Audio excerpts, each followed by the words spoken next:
Test your vocabulary का session आगे बढ़ाते हैं। मैं इस सेशन में कोशिश कर रहा हूं कि आपको कुछ ऐसी वर्ड पावर दी जाए जो सीनियर स्टूडेंट्स हैं उन्हें मटेरियल नया भी मिले और कुछ पुराना है तो वो रिवीजन कर लें, और जो बिल्कुल न्यू स्टूडेंट्स हैं वो इसे नोट करते हुए आगे बढ़ते रहें। ये आपके लिए बहुत ज़्यादा यूजफुल रहेगा एग्जाम के हिसाब से। तो पहला शब्द है हमारा पिसाइन। इसमें आप ज़रा इसे देखें और मैं यहाँ दिखाता हूँ एक शब्द पिसिकल्चर, एक शब्द दिखाता हूँ मैं आपको पिसिसाइड। कल्चर मीन्स होता है पालने का काम, वैसे सभ्यता होता है, लेकिन जब पिसिकल्चर, एपीकल्चर, एवीकल्चर तो यहाँ पालन होता है इसका मतलब। तो ये पिसी शब्द मछली को दिखाता है, तो ये हो गया मत्स्य पालन। तो अगर कहीं पर शब्द आए रियरिंग ऑफ फिश, मछलियों को पालना, तो पिसिकल्चर। और ये साइड दिखाता है हत्या को।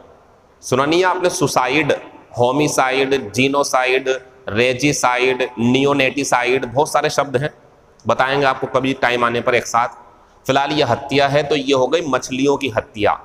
The killing of fish at a large scale, बड़े पैमाने पर मछलियों को मार देना। पिसिसाइड, पिसिकल्चर पालन करना, और पिसाइन जिस शब्द में ये लगा होता तो वो संबंधित होता उससे, तो ये मछलियों से संबंधित है। Relating to fish, of fish, pertaining to fish, इस टाइप से। तो आंसर रहेगा हमारा तीसरा। तो ये तीन शब्द और आप देख लें सही से। ऑफ पिग ये सुअर से संबंधी है, ऑफ पिजन कबूतर से संबंधी, ऑफ डॉग ये तो आंसर नहीं है, इसका आंसर देंगे आपको बाद में।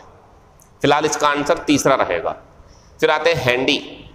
हैंडी मीन्स हाथ, लेकिन इसका मतलब यह है जहां तक आपका हाथ पहुंच सकता हो। तो एक्चुअल यूज पता है इसका क्या है? जिसे यूज करना आसान हो, इजी टू यूज, या जो आसानी से उपलब्ध हो जाए। तो इसके बहुत सारे आंसर हैं, इजी टू यूज, अवेलेबल, या नियर बाई, पास में कोई चीज है आपके, या इसका आंसर जो बोर्ड पे इस टाइम रहेगा वो यूजफुल है। ये रिस्ट कलाई होती है, वैसे लिख दिया आपको धोखा देने के लिए, यूज नहीं है इसका। ये महत्वपूर्ण होता है वो लापरवाह, लेकिन हमें बताना है यूजफुल, जिसको हम प्रयोग में ले सकते हैं। तो ये आंसर है। वैसे इसका आंसर और ये भी हो सकते हैं जहां पे आपकी पहुंच हो। जैसे मैं कहूं अगर आपसे मेरे सामने चेयर रखी हुई है तो ये मेरे लिए हैंडी है, लेकिन मैं अगर यहाँ मैं अगर यह कहूँ कि मुझे जो है डिजिटल सिस्टम चाहिए पढ़ाने के लिए, तो वो मेरे पास नहीं है, तो वो मेरे पास उपलब्ध नहीं है, वो नॉट हैंडी है। तो जो आसानी से उपलब्ध हो जाए वो हैंडी होता है। तो हैंडी यूजफुल आंसर रहेगा। पेरिल मीन्स होता है बच्चों खतरा, नाउन है ये, इससे एक शब्द बनता है पेरिलस, तो ये होता खतरनाक। लेकिन हमें एंटोनियम बताना है, इसको मत भूला करो आप, ये तो गलती करवाएगा वो आपसे। आपको अगर इसका मीनिंग पता चल गया खतरा तो इस पे जाओगे, लेकिन नहीं, ये सिनोनियम है। एंटोनियम पूछा तो ये आंसर है, और सिनोनियम पूछता तो ये होता, और ये भी खतरा होता। सिनोनियम एक दूसरे के सिनोनियम है, इसका भी सिनोनियम है ये, इसके लिए एंटोनियम है। तो ध्यान दें, ये सुरक्षा, ये खतरा, ये खतरा, ये खतरा, ये खतरनाक, तो खतरनाक के लिए डेंजरस बन जाएगा। दोबारा सुने, ये खतरा है तो सिनोनियम पूछता तो ये भी हो जाता डेंजर और जियोपार्डी भी, लेकिन एंटोनियम पूछता तो सेफ्टी, और इसी से बनता है पेरिलस, जिसका सिनोनियम बन जाएगा डेंजरस। फिर आते हैं सैन। ये होता है बच्चों, जैसे आप और मैं लगभग सभी इंसानों के लिए यूज कर सकते हैं जो अच्छी समझ रखते हो, पागलों वाली हरकतें ना करते हो। और सभी ऐसे होते हैं, आप भी मैं भी, कॉमन सी बातें सब जानते हैं, सुबह को उठना, इतने टाइम ये करना, इतने टाइम ये करना। तो ये ऐसे लोग जो समझ रखते हैं वो कहलाते हैं सैन, वाइज। लेकिन मैंने एंटोनियम पूछा है आपसे, सिनोनियम पूछता तो सुनो, ये भी सिनोनियम है क्योंकि इसकी हिंदी समझदार है, और इसका मतलब भी सिनोनियम हो जाएगा, ये भी समझदारी में आता।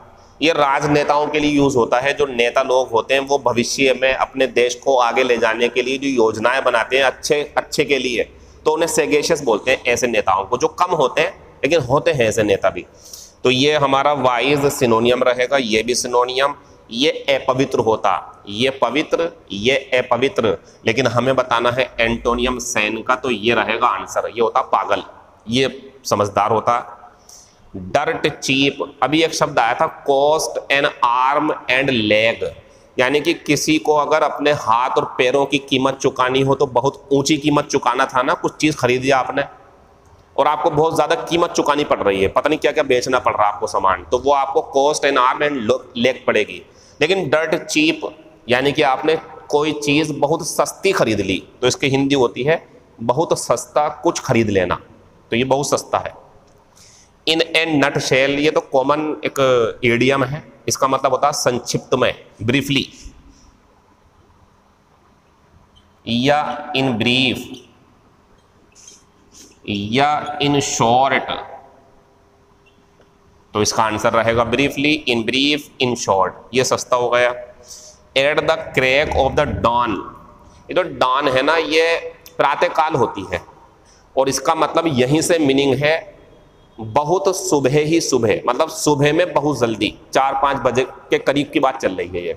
तो at the crack of the dawn पे अगर कोई काम हो तो ये ऐसा समय है जिसे कहते हैं हम सुबह का बहुत जल्दी वाला समय, अर्ली मॉर्निंग कह सकते हैं आप इसे।